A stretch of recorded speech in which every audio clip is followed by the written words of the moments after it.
ಆತ್ಮದಿಂದ ಎರಡು ಎರಡು ಉದ್ದೇಶಗಳಿರ್ತಾವ. ಎಲ್ಲಾ ಸೊಸೈಟಿಗೆ ಸುಖ ನಮ್ಮ ಹೆಡ್ ಆಫೀಸ್ದಿಂದ ಆತ್ಮದಿಂದ ಅವರಿಗೆ ನಮಸ್ಕಾರ ಮಾಡಿ 2025-26 ಯಶಸ್ವಿಯಾಗಿ ತಾವೆಲ್ಲರೂ ಸಂಸ್ಥೆಯನ್ನು ಬೆಳೆಸುವಂತ ಕೆಲಸ ನಾವೆಲ್ಲರೂ ಕೂಡಿ ಮಾಡಿದೀವಿ ಅಂತ ಹೇಳಿ ಒಂದೆರಡು ಮಾತನ್ನು ಮಾತಾಡಕ್ ನಾನು ಇಚ್ಛೆ ಪಡ್ತೇನೆ. ಎಲ್ಲರಿಗೂ ನಮಸ್ಕಾರ. ವಿಷಯ ನಾವು ಏನ್ ಮಾಡ್ಲತ್ತೀವಿ ಅನ್ನೋದು ಬಹಳ ಮಹತ್ವ. ಮನುಷ್ಯನ ಜೀವನ 100 ವರ್ಷ ಅಂತ ಹೇಳ್ತೀವ್ರು. ಅಂದ್ರ 100 ವರ್ಷ ತಕ್ಕ ಅವರು ತನ್ನ ರಾಜ್ಯ ಕಾರ್ಭಾರವನ್ನ ಮಾಡಬಹುದು ಅನ್ನುವಂಥದ್ದು ಒಂದು ವಿಚಾರಧಾರಣೆ ಇರ್ತದೆ. 50-60 ವರ್ಷ ಆದ್ರೆ ಅವ್ರ ಬಾಕಿ ಕಡೆ ಹೋಗಕ್ ಆಗೋದಿಲ್ರಿ. ಆದ್ರೆ ತನ್ನ ಹೆಲ್ತ್ ಅನ್ನ ಸರಿಯಾಗಿ ಕಾಪಾಡ್ಕೊಂಡ್ರೆ 100 ವರ್ಷ ತಕ್ಕ ಅವರು ತನ್ನ ರಾಜ್ಯ ಕಾರ್ಭಾರವನ್ನ ಮಾಡ್ಬೇಕನ್ನುವಂಥದ್ದು ಒಂದು ವಿಚಾರಧಾರಣೆ ವ್ಯಕ್ತಪಡಿಸ್ತಾರೆ. ಎಷ್ಟೋ ಸುಮಾರು 5,000-10,000 ವರ್ಷಗಳಿಂದ ಈ ಪ್ರತಿಮೆಯಲ್ಲಿ ಎಷ್ಟೋ ಜನರು ಬಂದರು, ಎಷ್ಟೋ ಜನರು ಆದ್ರು, ಎಷ್ಟೋ ಸಂಸ್ಥೆಗಳು ಬಂದು, ಎಷ್ಟೋ ರಾಜ್ಯಗಳು ಬಂದು, ಎಷ್ಟೋ ದೇಶಗಳು ಬಂದು. ಆದ್ರೆ ಅವರಲ್ಲಿ ಉಳಿದಿದ್ದು ಮಾತ್ರ ಅವರ ಮಾಡಿದಂತ ಕಾರ್ಯ, ಅವರ ಹೆಸರು, ಅದನ್ನು ಬಿಟ್ರೆ ಏನೂ ಉಳಿದಿಲ್ಲ ಅನ್ನೋದು ನಾನು ಎಲ್ಲರಿಗೂ ಇನ್ನೊಂದ್ಸಲ ಹೇಳಕ್ ಇಚ್ಛೆ ಪಡ್ತೇನೆ. ಇನ್ನೊಂದು 50 ವರ್ಷಲಿ ನಾವೇನು ಕೂಡಿದೀವ್ರಲ್ಲ ಸ್ಟೇಜ್ ಮೇಲಾಗ್ಲಿ, ವೆಸ್ಟ್ಮಿಟ್ ಮೇಲಾಗ್ಲಿ ಅಥವಾ ಮೀಟಿಂಗ್ ಹಾಲ್ ಅಲ್ಲಿ, ಇನ್ನುಳಿದ 50 ವರ್ಷ ಆದ ನಂತರ ಸರ್ ಚಾ ಕೊಡ್ಲಕ್ಕ ಬರ್ರಿ ಅಂದ್ರೆ ಸುಮಾರು ಜನರಲ್ಲಿ ಬ್ಯಾಡ್ಪ ನನ್ನ ರಗಡಗೈತಿ ಅನ್ನುವಂಥದ್ದು ಒಂದು ವಿಚಾರಧಾರಣೆ ವ್ಯಕ್ತಪಡಿಸ್ತೀವಿ. 50 ವರ್ಷ ಬದುಕಿದವರಲ್ಲಿ ಹೇಳತ್ತೀನಿ ನಾನು. ಆದ್ರೆ ಜೀವನದಲ್ಲಿ ಎಲ್ಲಾನ ಬಿಟ್ಟು ಹೋಗೋದೈತ್ರಿ. ಬಿಟ್ಟು ಹೋಗೋಕ್ಕಿಂತ ಮುಂಚೆ ನಾನು ವೈಯಕ್ತಿಕ ವಿಚಾರವನ್ನ ಹೇಳಕ್ ಇಚ್ಛೆ ಪಡ್ತೇನೆ. ನಾವು ಎಷ್ಟು ಕೋಟಿ ಪ್ರಾಣಿ ಪಕ್ಷಿ ಜೀವಿಗಳನ್ನ ತೊಳೆದ ನಂತರ ಮಾನವ ಜನ್ಮ ಸಿಗ್ತೈತಿ. ಆ ಜನ್ಮವನ್ನ ಶಾಶ್ವತವಾಗಿ ಆ ಜನ್ಮವನ್ನ ಶಾಶ್ವತ ಆದ್ರೆ ಅದು ಒಳ್ಳೆಯ ಕಾರ್ಯ ಅಂತ ಹೇಳಕ್ ನಾನು ಇಚ್ಛೆ ಪಡ್ತೇನೆ. ಜೀವನದಲ್ಲಿ ಎಲ್ಲಾ ಗಳಿಸಬಹುದ್ರಿ. ಜೀವನದಲ್ಲಿ ಎಲ್ಲಾ ಗಳಿಸಬಹುದು, ಆದ್ರೆ ವಿಶ್ವಾಸ ಗಳಿಸಕ್ ಯಾರಿಂದನೂ ಸಾಧ್ಯ ಇಲ್ಲ. ನಾವೇನು ಎಲ್ಲಾರು ಕೂತಿದೀವು, ಸುಮಾರು 1000 ಗಟ್ಟಲೆ ನಮ್ಮ ಹತ್ತಿರ ಕಸ್ಟಮರ್ ಇದ್ದಾರೆ. ಆ ಕಸ್ಟಮರ್ ವಿಶ್ವಾಸನ ನೀವು ಕೂಡಿ ಧಕ್ಕೆ ಆಗದಂತ ವ್ಯವಸ್ಥೆಯಲ್ಲಿ ಉಳಿಸುವಂತ ಕೆಲಸಗಳನ್ನ ನೀವು ಮಾಡಬೇಕಾಗಿದೆ.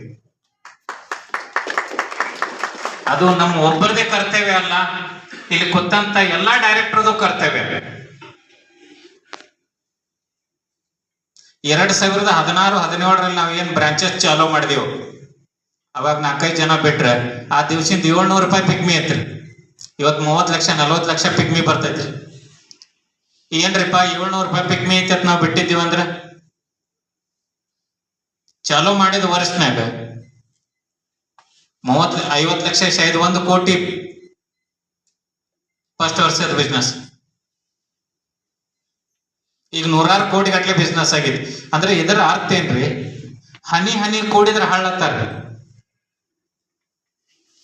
ನಾವು ಶಾಶ್ವತವಾಗಿ ಒಂದೇ ಜಾಗದಾಗ ನಿರಂತರವಾಗಿ ಯಾವುದೋ ಕೆಲಸ ನಾವು ನಿರಂತರವಾಗಿ ಮಾಡಿದ್ದೇ ಆದ್ರೆ ಅಲ್ಲಿ ದೇವರು ಯಶಸ್ವಿ ಕೊಡುವಂತ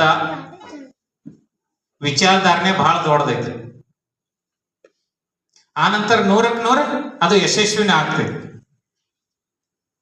ಆನಂತರ ನಾವು ಯಾವುದೋ ಕೆಲಸ ಮಾಡ್ಬೇಕಾದ್ರೆ ಅದರಲ್ಲಿ ಶ್ರದ್ಧಾ ಇರ್ಬೇಕ್ರಿ. ಏನಿರ್ಬೇಕ್ರಿ? ಶ್ರದ್ಧಾ ಇರ್ಬೇಕು. ಎಷ್ಟೋ ಜನ ಮೊದಲು ದೇಶ ಆದ ನಂತರ ನಮ್ಮ ಸಂಸ್ಥೆ, ದೇಶಕ್ಕೆ ನಾವೆಲ್ಲರೂ ನಮನ ಮಾಡೋಣ. ಇಲ್ಲಿ ಪಕ್ಷ ಜಾತಿ ಭೀತಿ ಸಂಬಂಧ ಇಲ್ಲ. ದೇಶ ಇದ್ರನ ಪಕ್ಷ ಇರ್ತೈತ್ರಿ, ದೇಶ ಇದ್ರನ ಜಾತಿ ಇರ್ತೈತಿ. ದೇಶಕ್ಕೆ ನಾವು ನಮ್ಮ ಕೆಲಸವನ್ನ ಪ್ರಾಮಾಣಿಕವಾಗಿ ಮಾಡೋಣ ಅಂತ ಹೇಳ್ಕೋತ ನಮ್ದು ಉದ್ದೇಶ, ನಮ್ ಗುರಿ ಎಷ್ಟೋ ಸಲ ಹೇಳ್ತಾನೆ, ಮಿಷನ್ 30 2030 ಮಿಷನ್ 30ನ ಯಾವಾಗಿದ್ರು ನಾನು ನೆನೆಸ್ತಾ ಇರ್ತೇನೆ. ಯಾಕೆ ನೆನೆಸ್ತಾ ಇರ್ತೇನ್ರಿ? 2030 ನಾನು ಇದನ್ನ ಆಗ್ಬೇಕಾಗಿತ್ತು, ಈ ಕನಸು ನೆರವೇರಿಸಬೇಕಾಗಿತ್ತು ಅಂತ ಹೇಳಿ. ಏನ್ ಕನಸು ನೆರವೇರಿಸಬೇಕಾಗಿತ್ರಿ? 2030 ತನಕ ನಮ್ಮ ಸಂಸ್ಥಾದಾಗ 10,000 ಜನ ದುಡಿತಾ ಇರ್ಬೇಕನ್ನುವಂಥದ್ದು ಒಂದು ಕನಸು ನಮ್ಮ ಸಂಸ್ಥಾದ ಇದೆ. 10,000 ಜನ. ಇನ್ನೊಂದ್ಸಲ ಸಾರ್ಕೆ ಹೇಳ್ತಿರ್ತಾನ ಏನ್ರಿ 10,000ದಾಗ ಒಂದೇ ಎಂಪ್ಲಾಯ್ ಅಂದ್ರೆ 9,999 ಆದ್ರೂ ಸುಲ್ಕ ನಮ್ಮ ಸಂಸ್ಥೆ ಸೋತೈತೆ ಅಂತ ನಾವು ತಿಳ್ಕೊತೀವ್ರಿ. ಅಂದ್ರೆ 10,000 ಅಂದ್ರೆ 10,000 ಸ್ಟಾಫ್ಗಳು ಆಗ್ಲಾಕ ಬೇಕನ್ನುವಂಥದ್ದು ವಿಚಾರಧಾರಣೆ ನಾನು ವ್ಯಕ್ತಪಡಿಸ್ತಾ ಇದ್ದೀನಿ. ಇಲ್ಲಿ ಎಲ್ಲ ದುಡ್ಡಿನಕ್ಕಿಂತ ವಿಶ್ವಾಸ ಬಹಳ ಮಹತ್ವದೈತ್ರಿ. ಯಾವ ವ್ಯಕ್ತಿ ದೊಡ್ಡವ್ರಾಗ್ತಾರ ನೋಡ್ರಿ, ಯಾವ ವ್ಯಕ್ತಿ ದೊಡ್ಡವ್ರಾಗ್ತಾರ ಅವ್ರು ಎಂದೂ ದುಡ್ಡು ನೋಡ್ತಿರಂಗಿಲ್ಲ. ಏನ್ ನೋಡ್ತಿರ್ತಾರ್ರಿ? ಅವ್ರೊಂದು ವಿಶ್ವಾಸ, ಅವ್ರದೊಂದು ಇಜ್ಜತ್. ಅದ್ರ ಸಲುವಾಗಿ ಅವ್ರ ಪ್ರಾಣ ಕೊಡಕ್ ಸುಖ ಸಿದ್ಧರು ಇರ್ತಾರೆ. ಇಜ್ಜತ್ ನೋಡ್ತ ಬರ್ರಿ, MLA MP ಗಳು ಇರ್ತಾರೆ. ಆ ವಿಷಯ MLA MP ಅಂದ್ರ ನಮ್ಮ ಸಂಸ್ಥಾಕ್ಕೆ ಅದಕ್ಕೆ ಸಂಬಂಧಪಟ್ಟದ ವಿಷಯ ಅಲ್ಲ. ಆದ್ರೂ ಒಬ್ರು ವಿನ್ ಆಗ್ತಾರ್ರಿ, ಒಬ್ರು ಸೋಲ್ತಾರ. ಅದು ಸ್ವಾಭಾವಿಕವಾಗಿ ಆಗ್ಲಾಕ ಬೇಕ್ರಿ. ಆದ್ರೆ ನೋಡ್ತ ಬರ್ರಿ, ಯಾರೋ ಒಬ್ರು MLA ನಿಂತವ್ರು, ಅವ್ರ ಪರಿಸ್ಥಿತಿ 1 ಕೋಟಿ 2 ಕೋಟಿ ರೂಪಾಯಿ ಇದ್ರು ಸುಲ್ಕ ಅವ್ರ ಕೋಟ್ಯಾನ್ ಗಟ್ಲೆ ಸಾಲ ತೆಗಿತಾರೆ ಇಜ್ಜತ್ ಸಲುವಾಗಿ. ಅಲ್ಲಿ ರಾಕೆಟ್ ಸಿಗ್ತೈತಿ ಬಿಡ್ತೈತಿ, ಅದ್ ಪಾಠ ಬೇರೆ ರೀ. ಯಾಕಂದ್ರೆ 4 ಮಂದಿ ಮುಂದೆ ನಮ್ದು ಇಜ್ಜತ್ ಹೋಗ್ಬಿಡದತ್ ಹೇಳಿ ಇಜ್ಜತ್ ಸಲುವಾಗಿ ಕೆ ಡೈಮಂಡ್ ಮತ್ತು ದ ಡೈಮಂಡ್ ಎರಡೂ ಸಂಸ್ಥಾ ಪ್ರಾಣ ಕೊಡಕ್ ಅವಕಾಶ ಇದ್ದದವ್. ಇಜ್ಜತ್ ಬಿಟ್ರೆ ಜಗತ್ನಾಗ ಏನೂ ಇಲ್ಲ. ನಾನು ಹೇಳ್ತಾ ಇರ್ತೇನೆ, ಮಿಷನ್ 30 ನಾವು ಕರ್ನಾಟಕದಾಗ ಅಷ್ಟ ಸಂಬಂಧ ಇಲ್ಲ. ಮಿಷನ್ 30 ನಮ್ಮ ದೇಶದಾಗ ರಾಜ್ಯವನ್ನ ಮಾಡುವಂತ ಕನಸುಗಳನ್ನ ನಾವು ಇಟ್ಕೊಂಡಿದೀವಿ.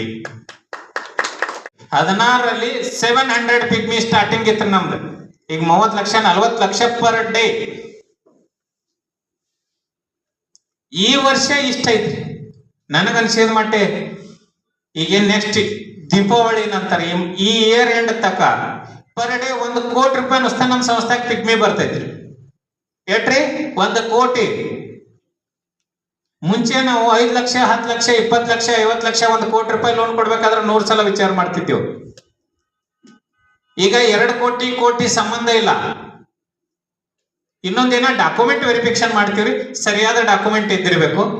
ಸ್ಟೇಟ್ ಸೆಂಟ್ರಲ್ ಇರೋದ್ರಿಂದ ಅಲಿಗೇಷನ್ ಹಾಕಿರಂದ್ರೆ ಪ್ರಾಬ್ಲಮ್ ನಮ್ಮ ಮೇಲೆ ಬರ್ತೈತ್ರಿ. ಅದಕ್ಕೆ ಉತ್ತರ ಕೊಡಕ್ ಆಗೋದಿಲ್ಲ, ಟ್ರಾನ್ಸ್ಫರ್ ಆಗಿದಿರ್ತೈತ್ರಿ. ಏನೋ ಆದ್ರೂ ಸ್ವಲ್ಪ ಏನ್ ಲೋನ್ ಡಿಪಾರ್ಟ್ಮೆಂಟ್ ಪಾಸ್ ಮಾಡೈತಿ ಅಂತ ಏನೂ ಇರಂಗಿಲ್ಲ. ಪಾಸ್ ಮಾಡೋರು ಆಡಳಿತ ಮಂಡಳಿ, ಏನೋ ಆದ್ರೂ ಸ್ವಲ್ಪ ಆಡಳಿತ ಮಂಡಳಿ ಹೆಸರಲ್ಲಿ ಬರ್ದಿಟ್ಟು ಬಿಡ್ತಾರ.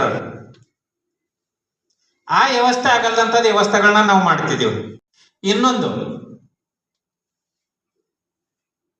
ನಮ್ಮ ಕನಸ ಮಿಷನ್ 30, ನಮ್ಮ ಕನಸ ದೇಶದಲ್ಲಿ ರಾಜ್ಯ ಮಾಡುವಂಥದ್ದು. ನಮ್ಮ ಕನಸ ರಾಜಕೀಯ ಮತ್ತು ಜಾತಿಯನ್ನ ಬಿಟ್ಟು ಮಾಡುವಂತ ವಿಚಾರಧಾರಣೆ ವ್ಯಕ್ತಪಡಿಸ್ತಾ ಇದ್ದೀನಿ. ನೀವು ಯಾವುದೋ ಜಾತಿಯವರಾಗ್ರಿ, ನೀವು ಯಾವುದೋ ಪಕ್ಷದವರಾಗ್ಲಿ, ಸಂಸ್ಥಾದಲ್ಲಿ ಬಂದಾಗ ಜಾತಿ ಮತ್ತು ರಾಜಕೀಯ ಬಿಟ್ಟು ನೀವು ಒಳಗೆ ಬರ್ಬೇಕನ್ನುವಂಥದ್ದು ನನ್ನ ಆತ್ಮೀಯ ವಿಶ್ವಾಸ, ನನ್ನ ಆತ್ಮದೊಂದು ರಿಕ್ವೆಸ್ಟ್. ಆರ್ಡರ್ ಅಲ್ಲ, ರಿಕ್ವೆಸ್ಟ್.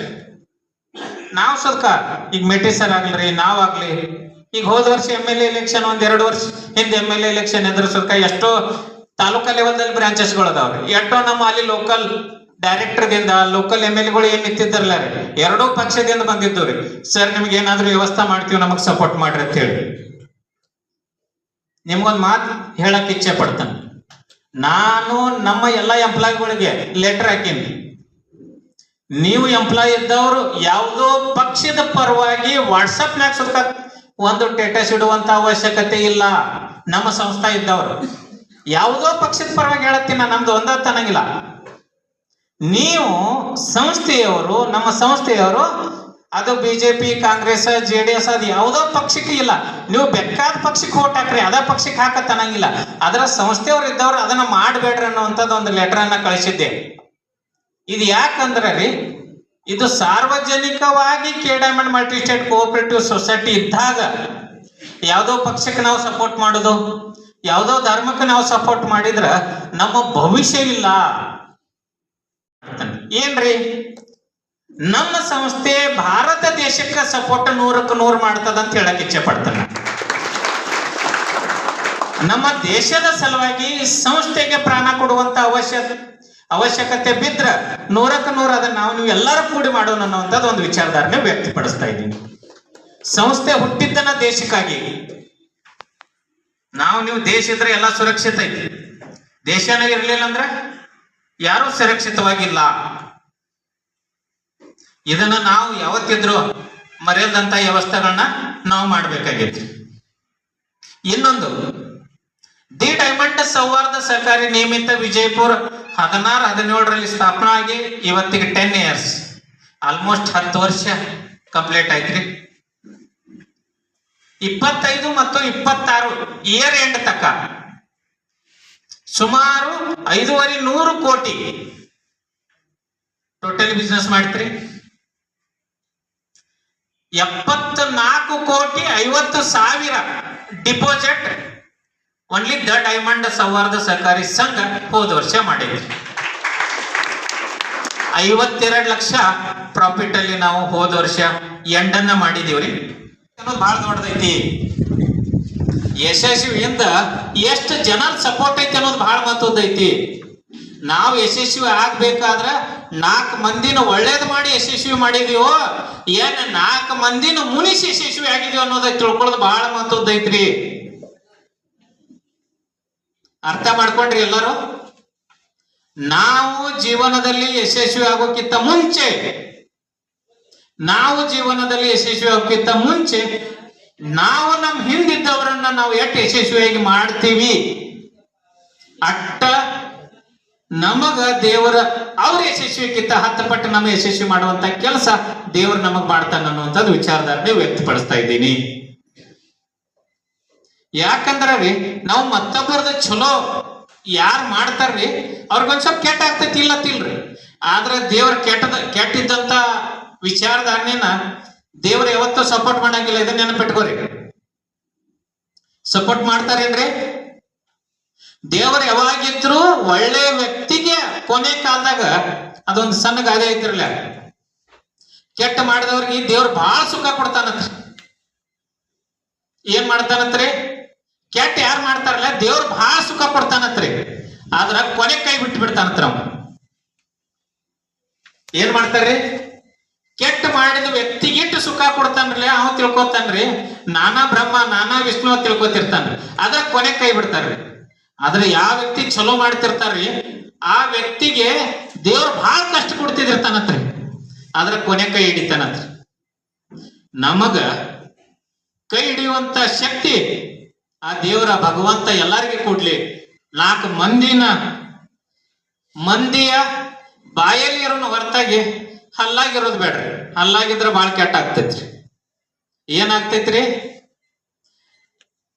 ಏನಾಗ್ತೈತಿ ಅಂದ್ರ ಹಿಂದ ಮುಂದ ಗನ್ಮೇನ್ ಇಟ್ಕೊಂಡ್ರೆ ಉಳಿಯಕ್ಕಾಗೋದಿಲ್ಲ. ಆದ್ರ ಒಳ್ಳೇದಿದ್ರ ತಿಳ್ಕೋರಿ, ಗನ್ಮೇನ್ ಇರ್ಲಿಕ್ಕೂ ಉಳಿಯೋದಾಗ್ತೈತ್ರಿ. ಇದನ್ನ ಯಾಕೆ ಹೇಳ್ತಾನಂದ್ರಿ, ನಾ ಇನ್ನೊಂದ್ರು ಅಲ್ಲಮ್ಮಿನಂತ ತಿರ್ಗಾಡಾಗ ಗಿಡ್ ಒಂದ್ ನೈಟ್ ಪ್ಯಾಂಟ್ ಹಾಕ್ತೇನ್ರಿ, ಸಾದಾ ಟಿ ಶರ್ಟ್, ಯಾವ ದೊಡ್ಡ ಹುಡುಗ ಹೊಟ್ಟೈತೆ ತತ್ತಾರ. ನಮಗೇನ್ ಬೇಕ್ರಿ? ನಾವು ತಿರ್ಗಾಡ್ತಾ ಇದ್ದಾಗ ಅಲ್ಲಿ ಬೆಕ್ಕ ಬತ್ತೋ ಇಲ್ಲಿ ಬತ್ತೋ ಇಲ್ಲಿ ಯಾವ ಬಂದ ಹೇಳಿ ಬದುಕೋದು ಬೇಡ. ದೇವ್ರಿಗೆ ನಾ ಇದು ಒಂದೇ ಬಿಡ್ಕೋತೇನೆ. ನಮ್ಮ ಸಂಸ್ಥೆ ಎಷ್ಟೋ ಮಟ್ಟಿಗೆ ಹೊಡೆದಾಗ್ಲಿ, ಆದ್ರ ನಮ್ಮನ್ನ ದೇವ್ರು ಹಿಂಗ ಇಡ್ಲಿ ಅನ್ನುವಂಥದ್ದು ವಿಚಾರಧಾರಣೆ ವ್ಯಕ್ತಪಡಿಸ್ತಾ ಇದ್ದೀವಿ. ಏನಾಗ್ತೈತಿ? ಜಲ್ದಿನ ಮಾರ್ತೈತಿ. ಆದ್ರ ಗಟ್ಟಿ ಮತ್ತು ಫಳ್ಳ ಅನ್ನುವಂತ ಶಬ್ದ ಬಹಳ ಇರ್ತೈತಿ. ಗಟ್ಟಿ ಯಾವಾಗಿದ್ರು ಮ್ಯಾಲ ತೇಲಂಗಿಲ್ಲ, ಫಳ್ಳ ತೇಳ್ತಿರ್ತೈತ್ರಿ. ಹಂಗ ನಮ್ಮ ಸಂಸ್ಥೆ ಯಾವಾಗಿದ್ರು ಗಟ್ಟಿ ಐತ್ರಿ. ನಮ್ಮ ಸಂಸ್ಥೆ ಉದ್ದೇಶ ಗಟ್ಟಿ ಐತಿ. ಸಂಸ್ಥೆಕ ನಾವು ರಕ್ತ ಕೊಟ್ಟಿವ್ರಿ. ಯಾಕೆ ರಕ್ತ ಕೊಟ್ಟಿವ್ರಿ?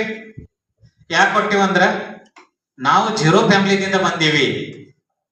ಒಂದ್ ಹೊತ್ತು ಚಪಾತಿ ತಿನ್ಬೇಕಾದ್ರೂ ಸುಖ ಪರಿಸ್ಥಿತಿ ಜೀರೋ ಇತ್ತು. 21 ವರ್ಷದಿಂದ 2002 2003 ಮಳಿ ಬಂದ್ರು ಸುಖ. ಗ್ಯಾಸ್ ಅಂತೂ ಬಿಡ್ರಿ, ಮಳಿ ಬಂದ್ರ ಸುಖ ಆ ದಿವಸ ಊಟ ಇರಲ್ದಂತ ಪರಿಸ್ಥಿತಿ ಆಗ್ತಿತ್ತು. ಯಾಕೆ ಪರಿಸ್ಥಿತಿ ಆಗ್ತಿತ್ತಂದ್ರ ಕಟ್ಟಿಗೆ ಇರ್ತಿದ್ದು ರೀ. ಕಟ್ಟಿಗೆ ತೋದ ನಂತರ ಒಲಿ ಹೆಂಗ ಹೊತ್ತಿತ್ತು, ಕಟ್ಟಿಗೆ ಆರ್ಬೇಕಿಲ್ರಿ. ಶಿಮಿಯನ್ ಇರ್ತಿತ್ತ, ಚಿಮ್ನಿ ಅಂತಾರ. 2002 ಆ ವಿಚಾರಧಾರಣೆಗಳನ್ನ ಎಲ್ಲಾ ಚಿಮ್ನಿ ಗಿಮ್ನಿ ನೋಡ್ಕೊಂಡ ಬಂದೀವಿ ನಾವು. ಯಾವಾಗಿದ್ರ ಒಂದ್ ಸ್ವಲ್ಪ ಅಭ್ಯಾಸ ಮಾಡ್ತಾ ಹಂಗ ಚಿಮ್ನಿ ಮರತ್ ಬಿಟ್ಟಿದ್ದೀವ ತಿಳ್ಕೋರಿ. ಚಿಮ್ನಿ ಹಚ್ಚಿ ಬೆಳಗ್ಗೆ ನೋಡಿದ್ರಾಗ ಮೂಗೆಲ್ಲ ಕರಗ ಆಗ್ತಿತ್ತು. ಮೂಗ್ ಕರಗ ಅಂದ್ರೆ ಯಾರು ಗೊತ್ತಾಯ್ತ್ರಿ? ರಾತ್ರಿ ಚಿಮ್ನಿ ಹಚ್ಚಿದ ನಂತರ ಬೆಳಗ್ಗೆ ಮೂಗ್ ಕರಗ ಆಗ್ತಿತ್ತು ಅನ್ನೋದು ಯಾರಿಗೆ ಗೊತ್ತೈತೇನ್ರಿ? ಹಿರಿಯಾರಿಗೆ ಗೊತ್ತೈತ್ರಿ. ಆದ್ರೆ ಈಗಿನವ್ರಿಗೆ ಹೆಂಗ್ ಗೊತ್ತಾಗ್ತೈತ್ರಿ? ಬಲ್ಪ್ ಇರ್ತೈತ್ರಿ. ಇದನ್ನೆಲ್ಲಾ ಯಾವ ವ್ಯಕ್ತಿ ಅನುಭವಿಸಿ ಬಂದಿದಿರ್ತಾನ ಆ ವ್ಯಕ್ತಿ ಜೀವನದಾಗಿ ಅಂದು ಸುಖ ಮತ್ತೊಬ್ಬರಿಗೆ ಕಷ್ಟ ಕೊಡುವಂತ ವಿಚಾರಧಾರಣೆ ಕನಸ್ನಾಗ ಮಾಡಂಗಿಲ್ಲ, ಮನಸ್ನಾಗ ಅಂತೂ ಬಿಟ್ಬಿಟ್ಟು. 2030 ತನಕ ಏನ್ ಕನಸುಗಳನ್ನ ಇಟ್ಕೊಂಡಿದೀವಿ ಆ ಕನಸುಗಳನ್ನ ಸಾಕಾರ ಮಾಡುವಂತದ್ದು ವಿಚಾರಧಾರಣೆ 100ಕ್ಕೆ 100 ಮಾಡ್ತಾನಂತೇಳಿ ನಾ ಹೇಳಕ್ ಇಚ್ಛೆ ಪಡ್ತೇನೆ.